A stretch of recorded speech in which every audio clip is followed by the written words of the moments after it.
ఒక genuine case ఉందనుకో, genuine case counter case false case పెట్టిస్తున్నాడు ఈ police officer. For example Rambabu అన్ని ఎస్ఐలకి ఫోన్ చేసి ఆ కేసు రిజిస్టర్ చేయండి, ఈ కేసు రిజిస్టర్ చేయండి అని చెప్తున్నాడు.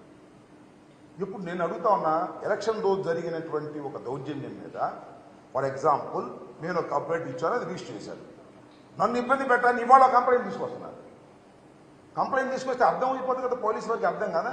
మొన్న ఇచ్చినటువంటి కంప్లైంట్ మీద ఇవాళ మళ్ళా కంప్లైంట్ ఇస్తున్నారంటే ఫాల్సా, అది జెన్యూన్ అనడానికి ఏదైనా గాయమైనా ఉండాలి, ఏదైనా ప్రాపర్టీ నష్టపోయినా ఉండాలి. ఆ రెండు కనపడుకోకుండా కేసు రిజిస్టర్ చేస్తే కేసు అండ్ కౌంటర్ ఉంటే ఏదో చేయొచ్చు అనేటువంటి భావనతో ఉన్నారు. నాకు అదే విషయం, నాకు నారాయణపాడు విషయంలో నారాయణపాడు నుంచి ఫోన్ చేశాడు.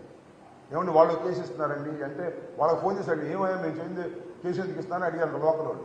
మీరు ఇచ్చారుగా, అందుకని మేము కూడా ఒకటి ఇస్తున్నాం కేసు, సిఐ రాంబాబుకి చెప్పి రాంబాబు రిజిస్టర్ చేస్తా అన్నాడు లోకల్గా. ఇలా ఫాల్స్ కేసెస్ రిజిస్టర్ చేసి ఒక జెన్యూన్ కేసు మీద ఫాల్స్ కేసు రిజిస్టర్ చేసి బెదిరించేటటువంటి కార్యక్రమం చేస్తున్నారు. ఇది చాలా అన్యాయం. అటు పెట్టామండి కేసు, మేము చాలా ధర్మంగా ఉన్నామని చెప్తున్నారు పోలీసులు. ధర్మం ఎటుందో అటు ఉండాలి తప్ప అటు ఇటు కేసులు పెట్టి మేము రెండు వైపులా సమానంగా ఉన్నామని కూడా కరెక్ట్ కాదు. బాధితుడు ఇచ్చినటువంటి రిపోర్టుని మీరు రిజిస్టర్ చేయండి. బాధితుడు కాకుండా ఫాల్స్గా ఇచ్చినటువంటి కేసుని రిజిస్టర్ చేస్తే అది ఫాల్స్ కేసు, అది కరెక్ట్ కేసు సుపీరియర్ ఆఫీసర్ చాలా ఈజీగా కనిపెట్టగలడు. వాళ్ళకి ఆ విచక్షణ జ్ఞానం ఉంటుంది పోలీసు వారికి.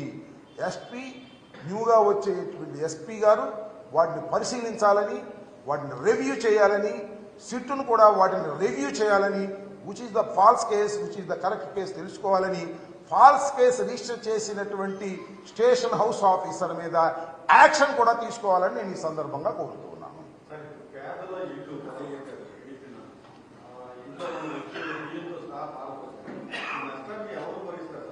విల్ సీ లేటర్ నేను చూద్దాం. ఇప్పుడు ఫర్ ఎగ్జాంపుల్ తొండపి ఉంది, తొండపిలో అంతా ముస్లిమ్స్ పాపం. ఏ రోజుకి ఆ రోజు రెక్కాడితే కానీ డొక్కాడినటువంటి ప్రజానీకం వారి మొత్తాన్ని, వారి వాస్తులన్నీ ధ్వంసం చేశారు, ఇళ్లు పాల్గొట్టారు, ట్రాక్టర్లు కాల్చారు, స్కూటర్లు, బళ్ళు, టూ వీలర్స్ మొత్తం కాల్చారు, ఇంట్లో వస్తువులన్నీ కాల్చారు. వారికి ఏదో ఒక ఆర్థిక సహాయం ప్రభుత్వం వైపు నుంచో పార్టీ వైపు నుంచో చేయాల్సిన అవసరం ఉంది. దాని మీద కూడా ఆలోచన చేస్తాం. తప్పనిసరిగా నేను మనవి చేస్తున్నా, చెప్పడం కొద్దిగా అతిశక్తి ఉంటుందేమో కానీ జగన్మోహన్ రెడ్డి గారు మనం చెప్పాడు కదా, ఏమీ తేడా ఉండదు.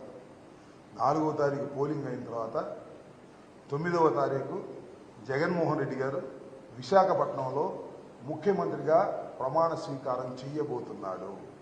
మళ్ళా వచ్చేది జగన్మోహన్ రెడ్డి గారే.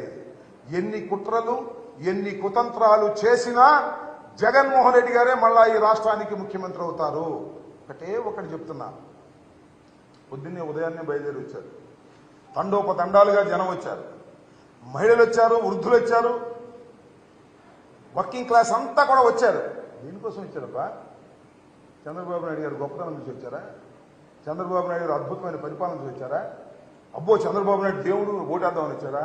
No no. జగన్మోహన్ రెడ్డి నా బిడ్డ, అమ్మ వడిచాడని వచ్చారు. జగన్మోహన్ రెడ్డి నా బిడ్డ, వృద్ధాప్య పెన్షన్ ఇచ్చాడు అని వచ్చారు. డోక్రా అమ్మాయిలు రుణమాఫీ ఇచ్చారని వచ్చారు. రైతు భరోసా నుంచి వచ్చారు. నా బిడ్డను మళ్ళా గెలిపించుకోవాలనేటువంటి కుతూహలంతో లక్షలాది మంది, కోట్లాది మంది ఓటర్లు ఉదయంనే బారు తీరారంటే అది ప్రభుత్వ అనుకూలత తప్ప ప్రభుత్వ వ్యతిరేకత కాదు. Note it.